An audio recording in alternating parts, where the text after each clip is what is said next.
Hello, and welcome to this episode of the Biometrics Leadership Lab podcast. My guest today is Joel White. Joel is the owner of Marketcap Consulting LLC, which he established in 2021.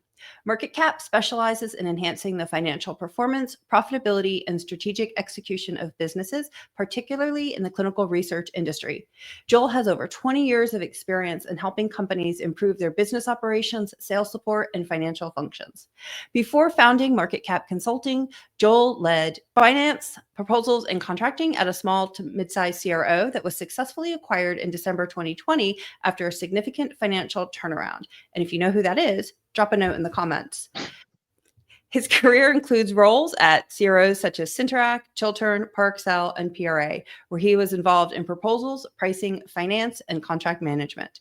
And if you're wondering why the Biometrics Leadership Lab has a pricing and finance guy on, well, I have to say I was very excited when Joel agreed to record this episode.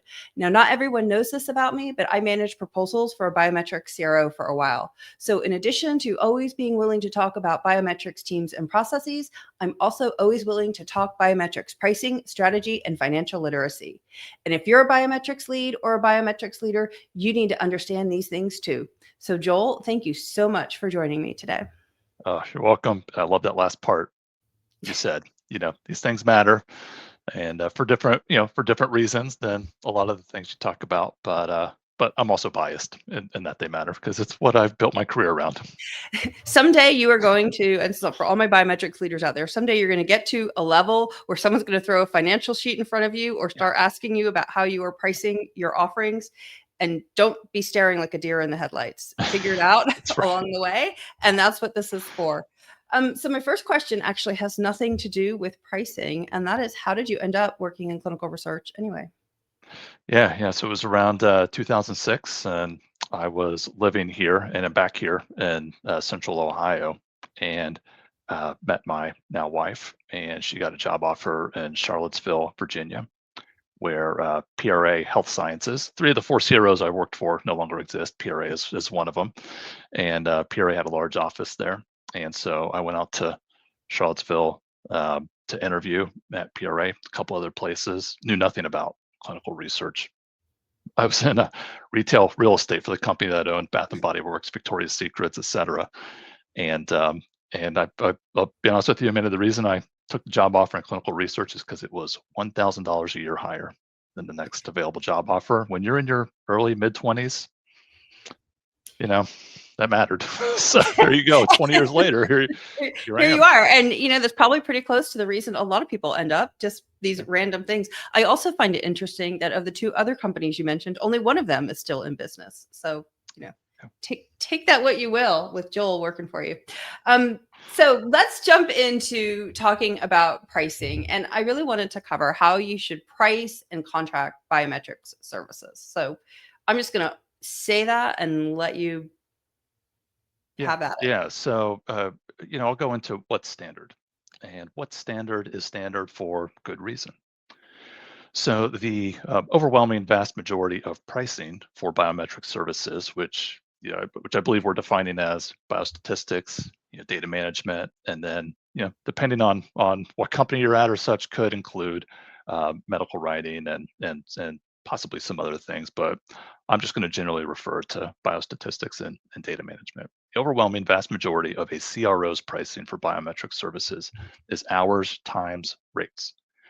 That does not mean, this is a very common myth, that that's how most CROs bill customers for those services. We can get into that if you'd like to, but the way they price it is there's an Excel workbook or potentially a web tool, especially at a few larger CROs, where you've got all of your different biometrics units laid out, your database build, your CRF cleaning, your data cleaning, et cetera, for data management, and then your TLFs, your CDISC, et cetera, for biostatistics.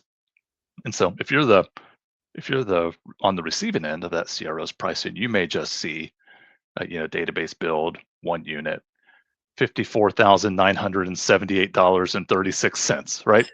And that is not because that is the CRO's fixed standard price for database build.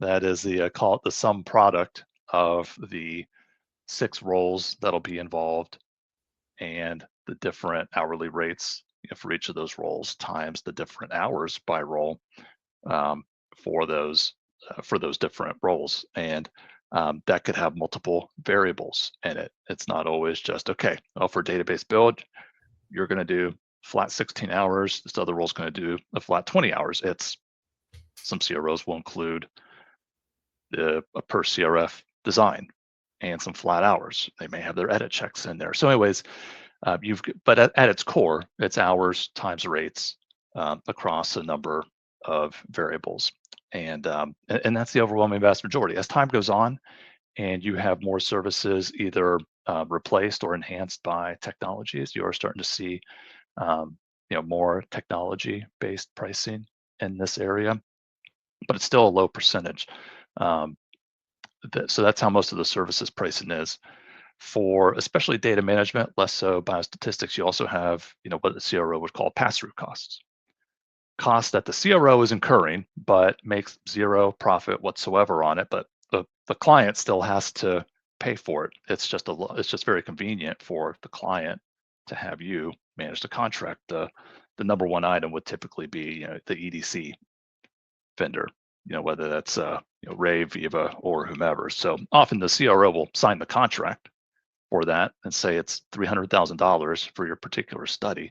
The CRO will pay the vendor that $300,000 over time, but they're not making any money on it and they're not absorbing the cost. So as the CRO incurs that cost, they then invoice their customer as they incur that cost. So yeah, so before I ramble on too much longer about it, in whole, the services side of biometrics, it's almost entirely hourly times rates with perhaps some technology fees built in there.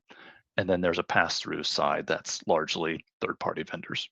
So a couple comments on that, because I think there's a big difference between a large full service CRO and a biometrics only CRO in what a sponsor is going to see on that biometrics budget. And the sum total of a build may be $57,837.15.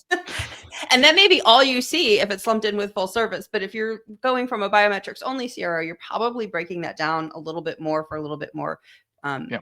I don't want to say transparency, but just a little bit more detailed budget that's going to the sponsor. And the whole how many hours thing, I always say it's an art and a science, because it's a science. Generally, every CRO has an algorithm for if you have so many hours or minutes per CRF page is going Yep. to take, or how many hours a CDISC data set is going to take.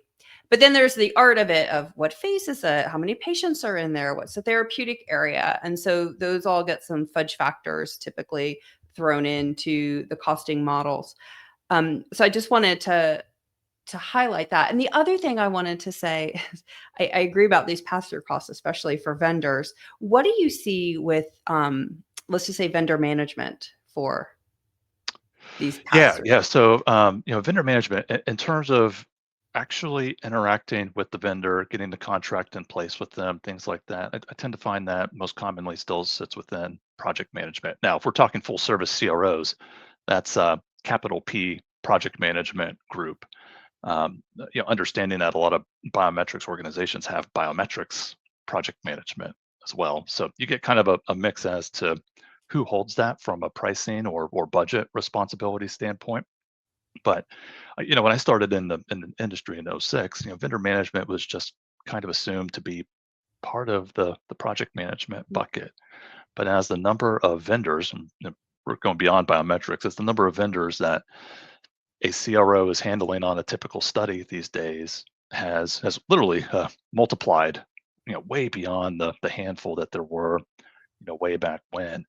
Vendor management has become its own discipline, and it has become its own pricing. It may not sit on its own in the grid, but many CROs have vendor managers, as standalone functional services, and so yeah, you'll see that broken out separately, and yep, biometrics vendors can definitely be included right in that, and often are and should.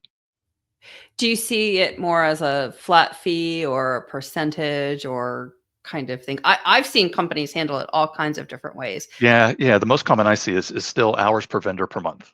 And Okay. so you maybe 2, 3, or 4 hours per vendor per month. But because it's a person within your organization interacting, with the vendor and their outputs and their change orders and things like that, on a routine basis. So that's the most common I see. I think what you were kind of getting at is, do CROs charge any fees, or do they any kind of markup or anything like that against their vendor budgets? You will see this thing. I'm not going to say what's more common or not, or definitely what's best practice, but it's not rare for certain CROs to charge pass-through markup fees, which is perfectly ethical as long as you're disclosing it. Because otherwise, the vast majority of CRO MS master service agreements with sponsors will say a pass-through cost is defined as a cost that you're passing through to us without markup. So that doesn't mean you can't charge an administrative fee or something like that. You just got to be honest about it instead of hiding it in some other place. But yeah, so plenty of CROs just don't do that. If the EDC vendor is 300 grand, then you'll get you'll reimburse this. If you're the sponsor, you'll reimburse the CRO up to that amount. But yeah, I mean there are certainly some CROs out there that will say, okay, um, the administrative fee on all pass-through costs is 3%, and then that just goes in the monthly invoice. So yeah.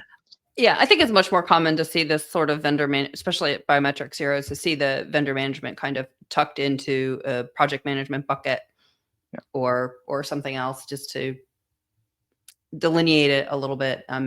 Project management looks a little different, capital P, project management looks a little bit different at a smaller or biometrics CRO than it does, I think, at the bigger organizations. You mentioned that what somebody sees in the budget is not necessarily how it's going to be billed. So can you talk a little bit about the billing and how you get to that bottom line number eventually? Yeah. This is I call it a myth, not to pick on anyone, but I see it enough on LinkedIn and some other places, and it can get confusing. Even folks within CROs can get very confused about this. So you could be the head of stats, head of data management, and say, well, this is the price it. This is the way we price it, so it must be the way that we actually charge customers for it. So that's not the case. Just to use that database build example, first 50 some thousand is probably way too low, but let's just say the number Not was since before COVID. yeah, right. Let's say it was $51,500. That's what the customer sees. In the overwhelming vast majority of cases, especially when you're talking about full service CROs, that 51.5 will be invoiced to the customer in one of two ways: a unit or as part of a larger milestone payment schedule. So sometimes it's at the CRO's discretion how they do it. Many sponsors, especially larger sponsors, they have preferences on how do you want to contract with it. But the simpler one to explain for purposes of our discussion is the unit basis. And so the client will receive a budget grid. It will say database build, 1 unit, 51,500. Then it's more or less implied that it will get invoiced once the database is built. And so whatever month that database goes live, or whatever that criteria, for invoicing that unit is, the customer on their monthly invoice, which will include project management, study startup, all kinds of different other units, they will see database build, 1 unit, 51.5. They will not see how many hours the different people spent on it and their different rates. They won't see anything like that. They don't need to. It's not what the contract demands. And so then they'll say, yeah, okay, yeah, the database was built, so we agree with that unit. We'll pay it. So unit, capital U unit. That's part one. Part two would be milestones. This would be much more common in full service CROs, where you add up data management, biostats, clinical, regulatory, everything. Your piece is part of a $10 million full service CRO budget. And then the CRO will put together a payment schedule of a series of milestones that will say, 15% of that will be due when you sign the contract, another 5% when this first site's activated, X% when different numbers of patients are enrolled, X% when the database locks, et cetera. Call it 10 to 15 milestones. That 51.5 for the database build, that just gets sucked up into all of that. They're not going to get, if there is a milestone for database build, it's probably not going to be for 51.5. It's just going to be 3% of the budget. So I don't think we need to get into the mechanics of how to build a milestone payment schedule, even though it's one of my passions. But you could be, if you're sitting there again as the head of DM, head of stats, and you're like, okay, I hope my team stays within my budget so that customer doesn't get billed anything differently. That doesn't have an impact. What the customer will see is almost always different than the way you've priced it. Yeah, and scope is defined in the contract. Unless that scope changes, it really doesn't matter how much time you spend internally delivering that item. It is going to be billed to the sponsor at the scoped cost in the contract. That's right. And That's so, it's, on the operational side, that's where we're always looking to be very efficient, and also monitor scope. And I think my experience would say at some biometrics CROs, milestone-based payment schedules are more common than you would think, only in that they tend to be smaller and try and be more flexible. So some sponsors prefer, milestone-based, and some sponsors prefer unit-based, and it has a lot to do. But I agree, there is a art and science. I had a place where I worked with, there was a whole nother second spreadsheet that would develop the payment schedule to keep you cash positive on the project, which is a whole different key terms. topic. Look, I'm not going to call milestone-based contracting a best practice, but it is certainly a preference of mine for CROs, and I'm a big advocate for it. Not just for the cash flow purposes, even though it tends to be a little bit superior on that front, but yeah, it just creates some additional performance incentive without being a big, scary bonus penalty risk sharing type scheme that, especially in a biometrics environment, is typically not necessary. So it just helps align interest. And and personally, and for my fellow finance folks out there, if you have a milestone payment schedule, that means across your services, you're probably sending the sponsor 10 to 15 invoices across the study for all of your services. If you're doing a unit-based payment schedule, you have to count all those units every month and send that invoice every month. So that would add up to the equivalent of thousands of decisions over the course of. Some of them are easy.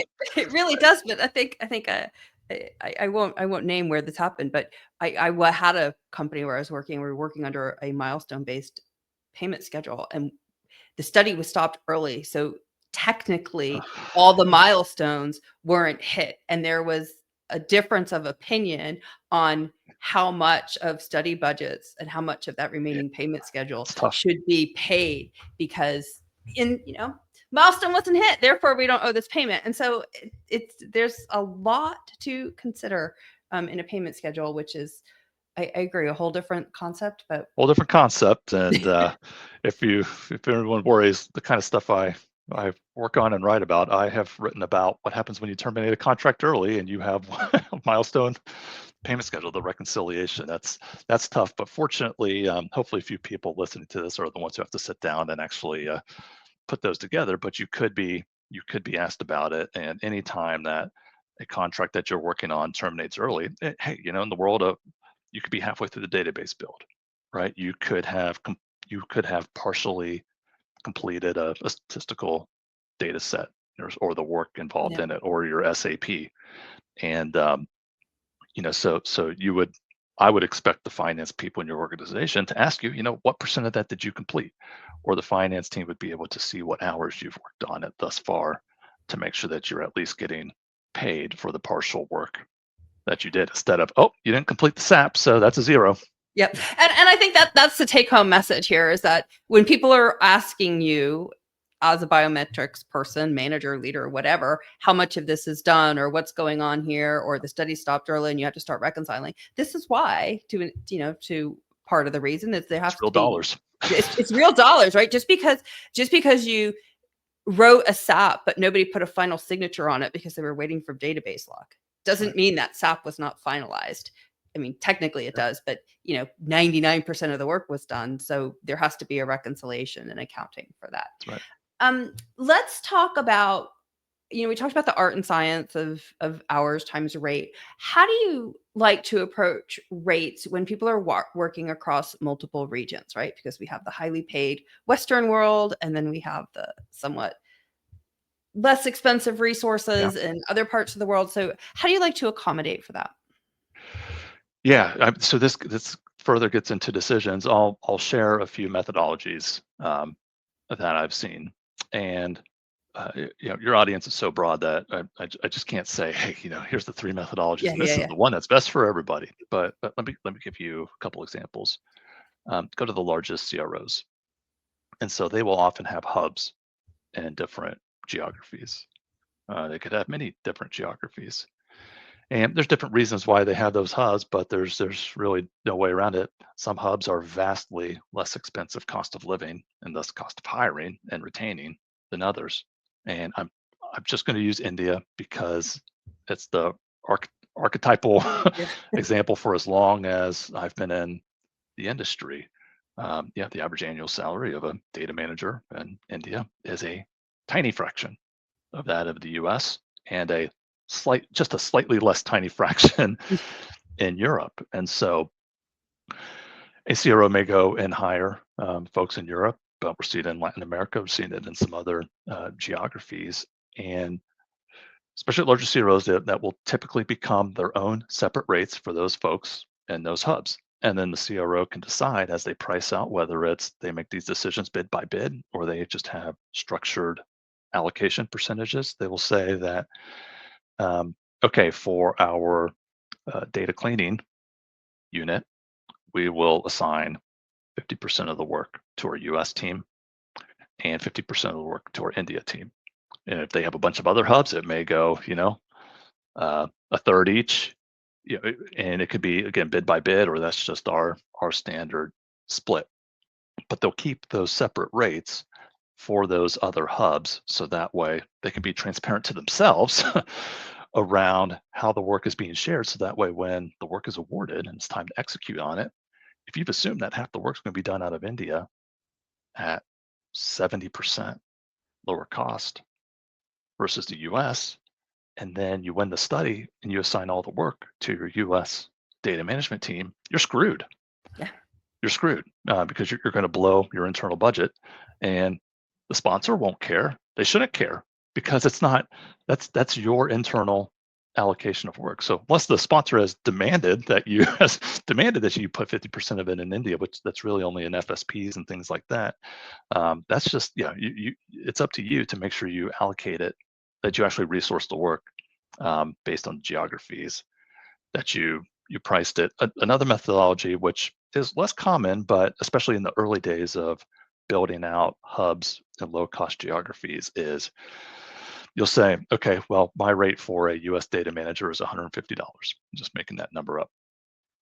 And I've got 20 data managers in the US. I'm now going to hire two in India at, say 80% lower cost. Instead of having separate rates for India, they'll say, I'm going to bring my $150 US rate down to 145 or 140 and kind of treat it as a global data manager rate for my organization.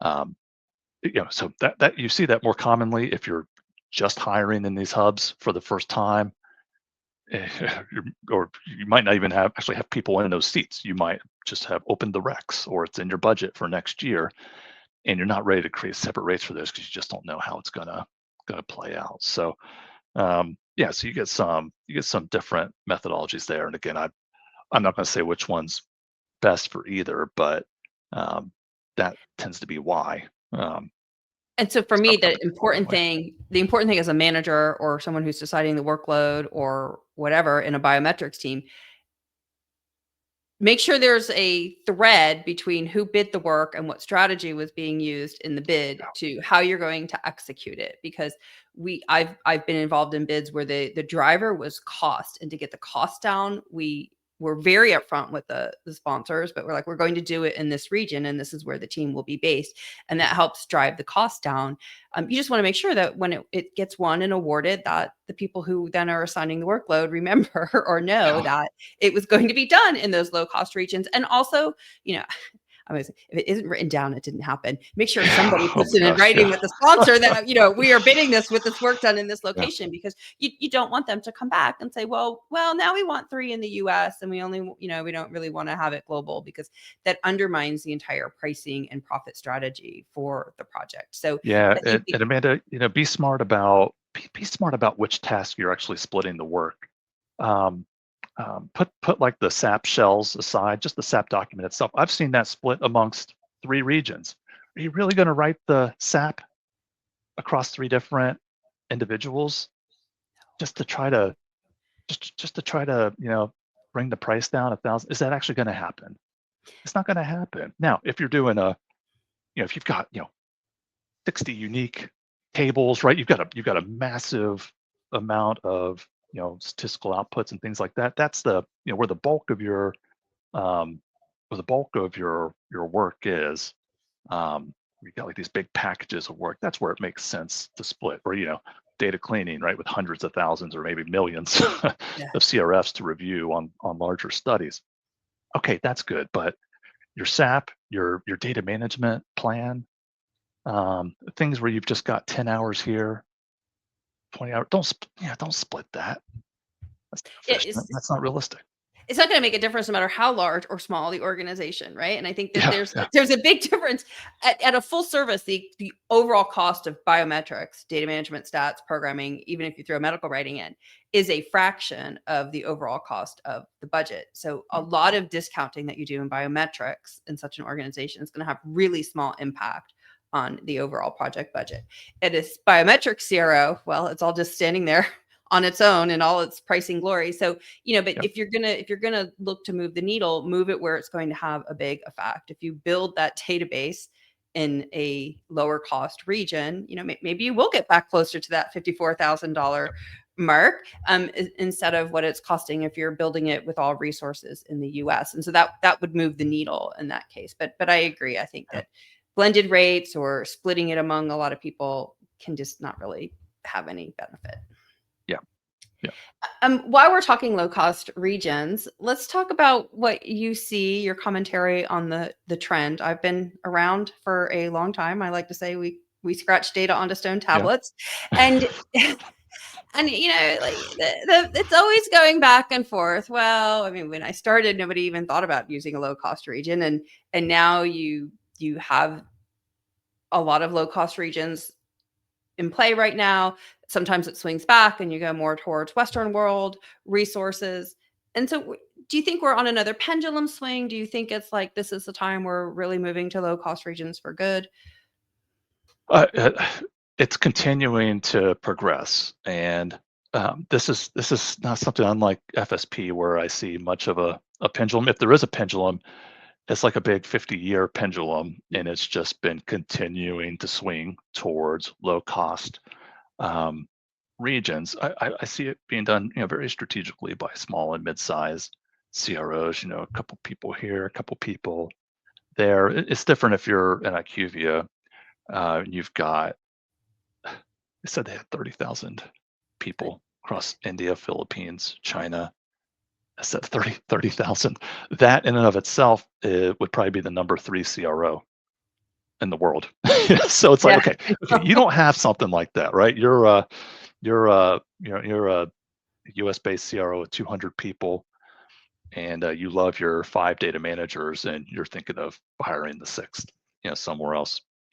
But it's continuing to change. What I'm not seeing is those resources being reshored. I don't know if that's the term, right? Okay, hey, we're going to we're going to cut 100 people from India and put them in the US.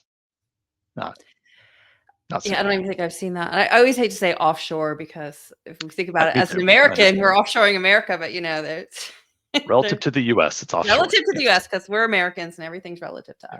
us. But so you kind of mentioned it before, but let's shift a little bit to FSPs. Yeah. And you made a comment to me that biometrics FSPs have always been more prevalent than other types of Yeah. FSPs. Why do you think that is? Yeah. Yeah. Man, I wish I had hard numbers on this. If they're there, about them, send them to me or Amanda. We'd love to have them. But a couple notes here. One is that several of the largest CROs that we all know of today started out as biostatistics and/or data management shops. There's just always been something about biometrics where, at least from what I found, the early years in the industry, the preponderance of new CROs grew up around those service areas. So that's kind of point one in my head. Point two is that these are the services across a large full service CRO where the work can be distributed globally with the least friction, Mm. right? So we talked about all the hubs out there. You cannot perform your on-site monitoring visits in the U.S. from from the Philippines. You just can't, I guess you technically You could. could. That would be, that would be a really bad decision. There's other things you could do in clinical now. Some of the remote monitoring and things like that. But you're talking about people interacting with sites, whereas if you're programming data sets, if you're cleaning data, things like that, there's a lot less barrier to entry, so to speak, from having people in different geographies being able to do that. So, you've got these two functional areas where a lot of CROs grew up around, and it's still very prevalent to have many biometric CROs. I think that will always be the case, and you have work that can be distributed very easily, and that's what makes it attractive from an FSP standpoint, because you have these different rates for different roles in different geographies. You can line that up in a nice rate card that's easy for the sponsor to digest. The sponsor has more control over where they can tell you where the work should be located. And as a CRO, you could be pretty agreeable to that as long as you have the staff. There are things that the sponsor must be able to do to execute the FSP. They may have to have their own URLs or systems or platforms. They may have to have their own line management, not always. Um, all the permutations of an FSP, but it's not to say there are no FSPs in other functional areas, but data management and stats, um, just over my years, it's more prevalent than just about anything else. I would be negligent if I did not just riff on something you mentioned about a lot of the CROs starting from biometrics, and I think the Mighty Mighty Q is one Yep. that most people are familiar with. I saw a good little animation on Dennis Gillings and the start of the Q this week, so I'll put that in the show notes. But All yeah, I from mean, Dan, right? Yeah, from yeah, that Dan. was Dan Farrah's newsletter. I'm like, okay, the stuff about that company is interesting, but look at this claymation on Dennis Gillings. This is really exciting. I mean, just as a statistician, this area has always been very interesting because we had SaaS startup here. We had, you know, Dennis Gillings was here. Dr. Cook was out at UNC. Just a lot of activity around here in the early days of CROs and SaaS developing. So I just feel like when I went to a meeting at SaaS campus, I was like, I've gone Yeah. to the Holy Land there. But I wanted to go. I think Amanda, all but one of the top 6 CROs is born from data management stats. I know for a personal fact that Parexel was started as regulatory consulting in JVR's basement. So I know that for a fact because I heard him say it um, live. But I believe all the others, depends on who you say their predecessor company was, Yeah. was were all born in one of those functional areas. Yeah.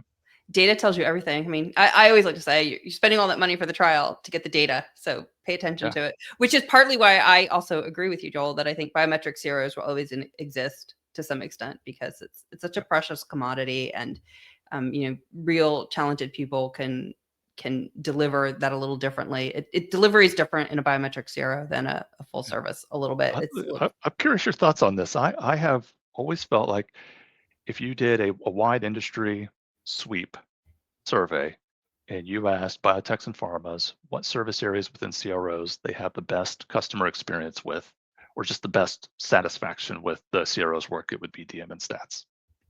It's clinical, project management, some of these areas where site management, where a lot of the problems come from.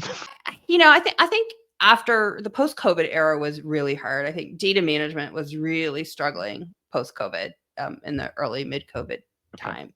There was a lot of turnover. It was a lot of studies coming through. And, for me, I think it was people's probably the biggest bugaboo I heard about Okay. was data management.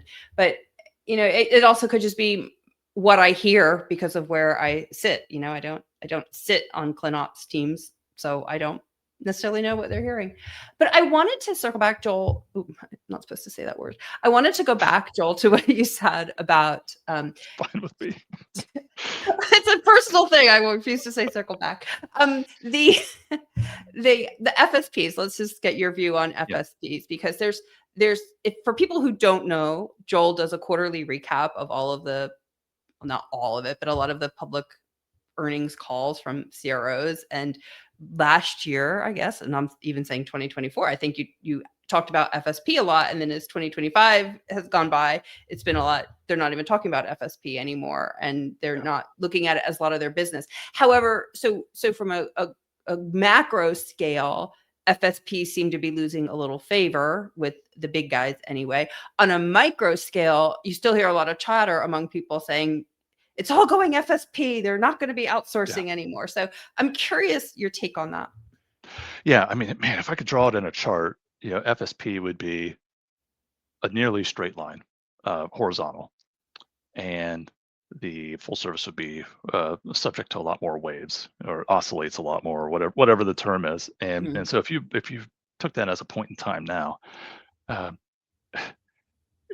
FSP would still be that nice steady straight line. It's not going away.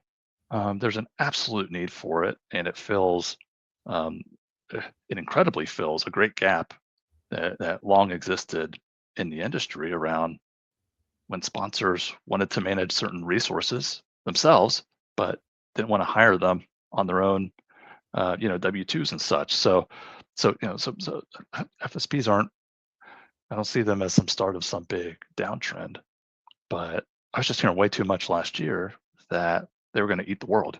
They were, that there was this inevitable trend that was going to culminate in FSP is just dominating full service. For some perspective, the best percentages I've really ever seen is that call it between 10 and 20% of a larger CRO's work will be FSP, with the balance being full service. Now there are hybrids and things like that. We're just not gonna we're just not gonna get into that.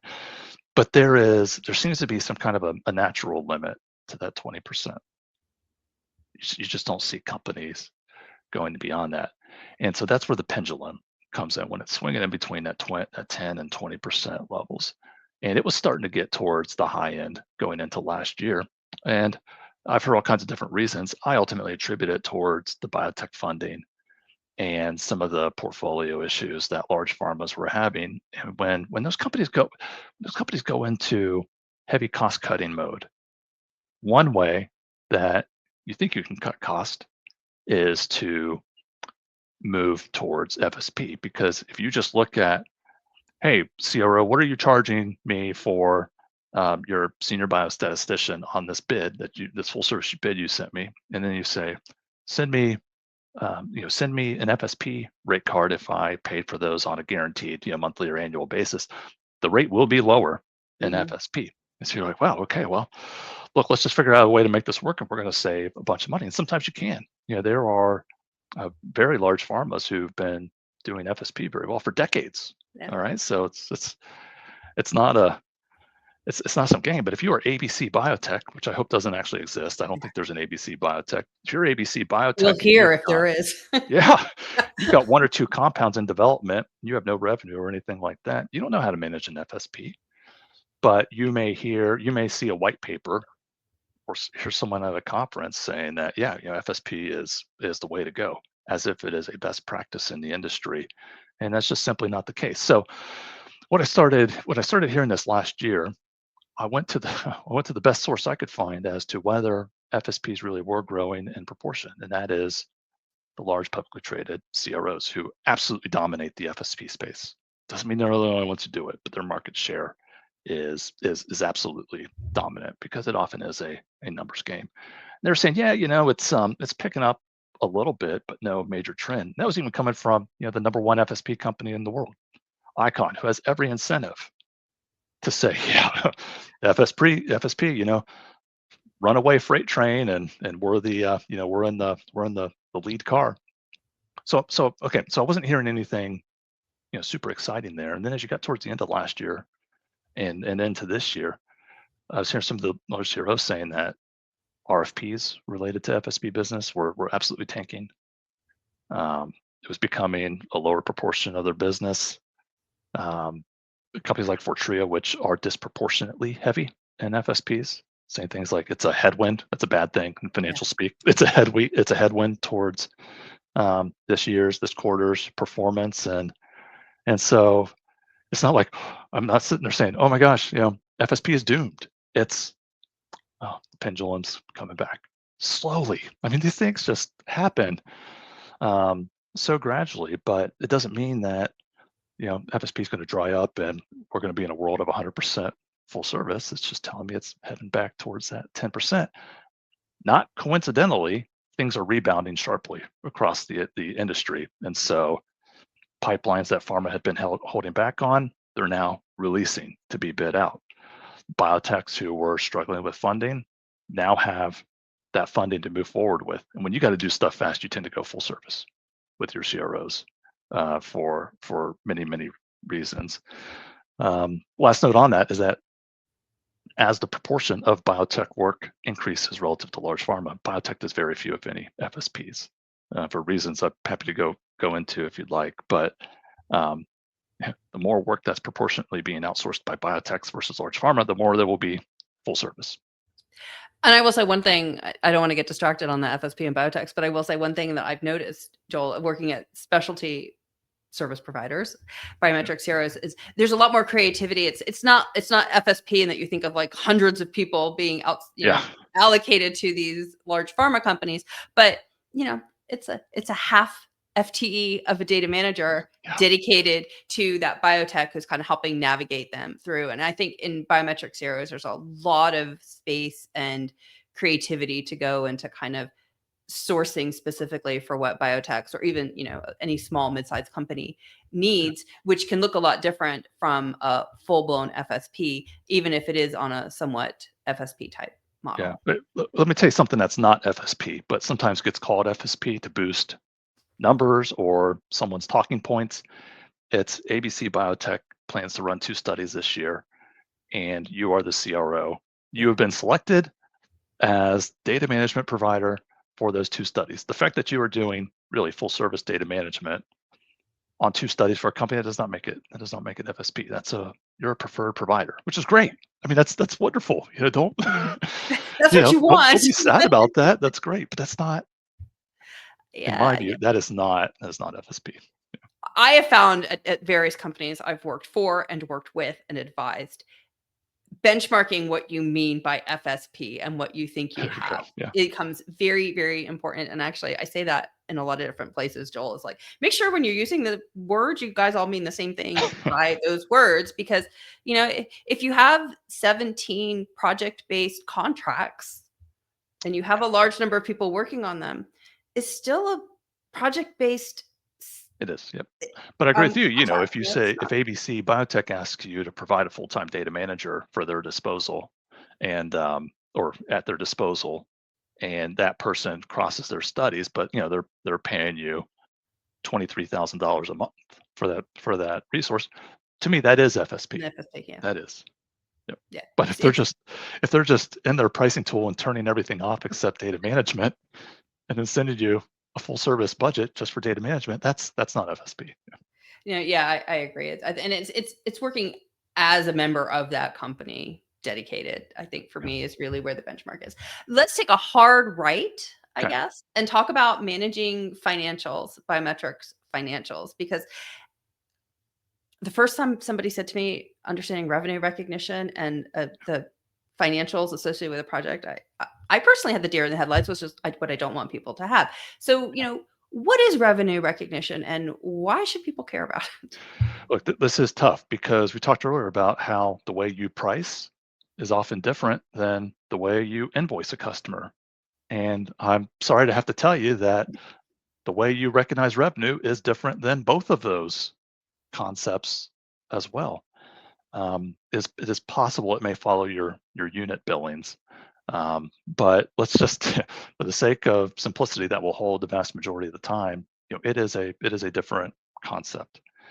We're going to focus on U.S. CROs here because revenue recognition, that is controlled by the Accounting Standards Board. So just like we all live in a regulated environment in terms of the FDA, EMEA, and such, a lot of CROs financials are then regulated by accounting standards. So we'll follow US because it's different in other regions. So revenue recognition, that is rarely, if ever, the cash you bring in that month. It's rarely, if ever, the invoices you send your customers. It's definitely not the prices you send out. In our world, we are a services industry that works on long-term projects. And so revenue recognition is you sign a $10 million contract. How much of that contract value is it reasonable for you to say you've earned at this point? All right, so let's try to do a simple example. It's a $10 million project over 100 months. All right, so I think that would break down to about $100,000 a month. All right, if we lived in a nice, beautiful world where everything was straight line, you just earn $100,000 a month. But it wouldn't. And let's just say you just work the same exact amount of effort every month. You would earn $100,000 a month. It doesn't matter if you invoice the customer $200,000 a month one, $50,000 a month two, etc. The revenue runs differently. And so it's based on primarily what we call a percent complete basis. On that $10 million project, what percent of the work have you completed to date? The most common way to measure that is that $10 million project is a combination of 50,000 hours that you as a CRO expect to work on the study. None of this is visible to the customers, nor does it need to be. Your own revenue recognition, it's always internal. Don't ever tell your customer what your revenue is on a project. Okay, so that $10 million budget is 50,000 hours. All right, we're not even talking about pass-throughs. In month one, you worked 500 hours, which is 1% of 50,000. So if you have worked 1% of your hours, then you get to earn 1% of that $10 million contract value, which I believe would be $100,000, right? The next month, instead of working 500 hours, you work 700 hours because startup is ramping. That's 1.2% of your revenue. Okay, that means you get to earn an extra 1.2% of your contract value. Call it $120,000 or whatever in month two. All right, this all accumulates over time. I promise, Amanda, I'm trying to do my best for someone who's not familiar with revenue recognition. This all accumulates over time, and there's always a cumulative calculation that backs out what you've already earned, and it is primarily based on how much time and cost you expect to incur to complete the work. Call that your estimate budget or your cost to complete budget. And how much of that cost to complete budget have you actually done so far? And that percentage is then multiplied by your contract value to get how much revenue you're entitled to have earned up to this point. So this is often, it should be broken out by each functional area. So let's say that you're the head of biostatistics. So within that $10 million project, biostatistics is 1 million. That'd be a really nice, It'd be a nice project. Biostatistics budget with it, yeah. And let's say that is, 10,000 hours. And so you've got your hours budget, and you're in biostatistics, so your work comes a little bit later. Maybe you're attending some meetings when the study kicks off. Maybe you're scoped to review the protocol and things like that. But you're not busting out TLFs. You're not putting your reviewer guides together, things like that, until much later. Maybe you're just starting on the SAP. So against your hourly budget, you're probably only working a few hours a month one, 0.1%. The next month, 0.4%. So you may say, oh, well, why is the whole project getting 1% of its revenues? I'm only getting 0.1. Well, it's proportional to how many hours your team has worked. And so, again, it has stats, had data management. How much of all these projects revenues are going to accrue to my department? It's generally speaking, um, how much of your team's budget has it worked to date so And I far? think if you were looking at oh God, the name is escaping me because finances are so not me. The financial sheet, the financial reporting for a month, and you're Yeah, in stats and data management, you are seeing bolus amounts show up for the most part. You see a few across your projects. If you're looking at all the projects going on in a CRO, there's some that have $1,000, $5,000, little numbers because you only went to a couple meetings and it was a unit-based revenue recognition. And then you yeah, have these boluses of, all of a sudden this project's picking up $98,000 worth of revenue, or this project's picking up, yep, $200,000 worth of revenue because it's that really nice $1 million project. But that just means you did some major amount of work that you can claim that you did. I think one of the problem, like a database went live or you delivered a set of draft TLFs.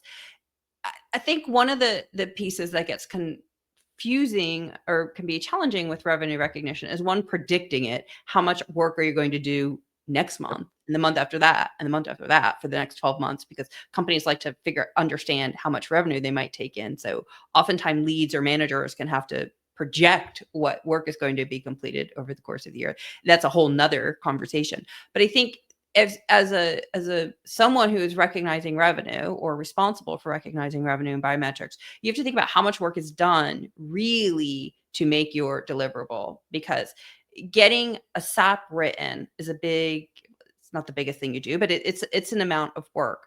And if you don't recognize any revenue until it's signed, that can be yep, after all the work is done. And you obviously have done a lot of work. And a trend I've noticed over the past several years is we're not signing that final SAP until the week before database lock, just in case we want to change our mind on something.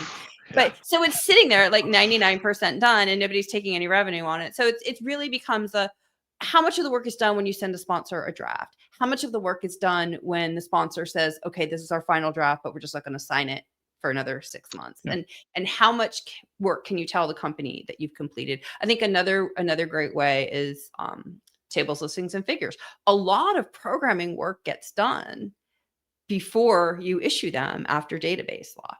So, yeah, you could be programming for months and months and months, and the company should be recognizing that work that was done, recognizing that revenue as you go along, and not just a bolus when you deliver the draft tables. So it becomes, how do yep, you break that up? And there's lots of ways you can do it, yeah, but how much work have you done? Have you done 50? Have you programmed 50% of the tables?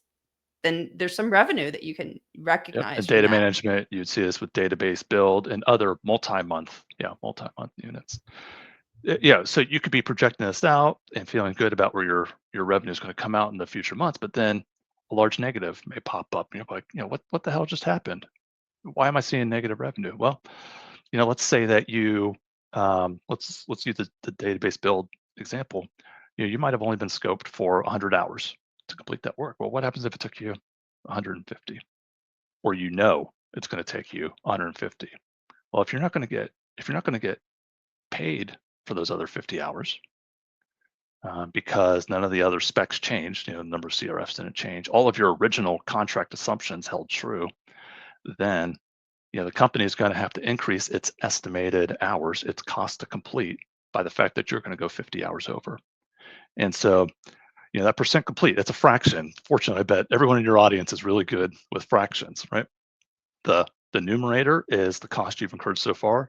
The bottom is total cost that you expect to incur for the project. So if you say, I'm going to need more hours for these tasks, that's going to increase your denominator without changing your numerator. And so it's going to slow down. It's going to slow down your revenue recognition. And if you do a lot of that in 1 month, it might result in a negative because of that cumulative effect. So yeah, so it's about being able to forecast your hours, but it's also about being able to stay within budget. Because if you say, yeah, hey, sorry, COO, I'm going to blow my budget, and then the finance team loads that in, yeah, that's going to be a pretty significant hit to revenue. On the flip side, if you come in under budget, usually CROs are very conservative about when they will actually lock that in. If you're doing a full study and you're 3 months into a 4-year study and you think, you know what, actually, I think I'm gonna come in low on my TLFs, on my program. I think I'm gonna be super Sure. efficient. Finance isn't going to go in there and cut your estimates by half, but if you get towards the end of the work and it looks like you're going to be 300 hours under, then you may get a nice pop in your revenue above and beyond expectations because they reduced that denominator in that calculation without changing the hours worked. So there's a lot of math going on there. It's not extremely complex math. It's just math that plays out across hundreds of different units every month of every project, and it's a lot of data from a financial standpoint. But that's why it always comes back, man, why do I get all this pressure to stay within budget? Why am I getting this pressure to forecast my hours over the coming months and year, hopefully not years?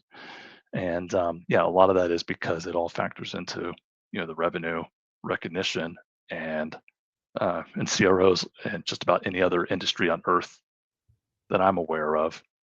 Revenue forecasting, predictability, and profitability is of paramount importance to the overall organization. So, Joel, if you could leave people with one message about pricing, finances, or strategy. Yeah, for your audience, I would say don't let it become more important than customer service, customer satisfaction, and then the the ethical delivery of your projects. Don't cut corners, anything like that. But it is to be aware that the way you price something is not necessarily the way it's going to be invoiced to the customer. It rarely is. And then the way that you invoice something to the customer or price it is not necessarily the same as how you'll recognize revenue on it. Understand your company's policies behind that. Become really good friends with finance people. That will be a two-way street of learning. You wouldn't want to ask me to program an Atom data set, but I know how to price it, and I know how many of each are typically common. So develop that two-way street with your finance friends. You'll learn a lot from them. They'll learn a lot from you, but then it'll also help you anticipate, especially if you're heads of departments, how different estimates and such you make could be perceived by your executive team, and anticipate where you may get pushback, and and also just be able to answer more questions on the spot when you're in the hot seat. Yeah, I agree. I read a really good book on finances, which I'll link in the show notes, because it really kind of explained balance sheets and income statements and all those things, which, if you're a lead, you're probably just answering questions about what you did so somebody can recognize revenue. Yeah. If you're a manager or running a department, you probably need to know how these things work. So it's worth your while. But you mentioned something which I'm going to leave with, because I'm super big on this. Ask the finance person. If you don't know, ask your finance person, or ask somebody at the company who's been doing it longer than you. People are always happy to share their knowledge, and you will make finance, I believe, very, very happy if you ask questions to give them better estimates, because then. And if you're at a really small company, ask the CFO. And if you don't have a CFO, ask the CEO. They like it when functional heads are curious about finance. Yeah. All right. So I think we just did the world's first podcast on biometrics, pricing, and finances. And I just want to thank you again, Joel, for your time and your availability to attend today. My pleasure.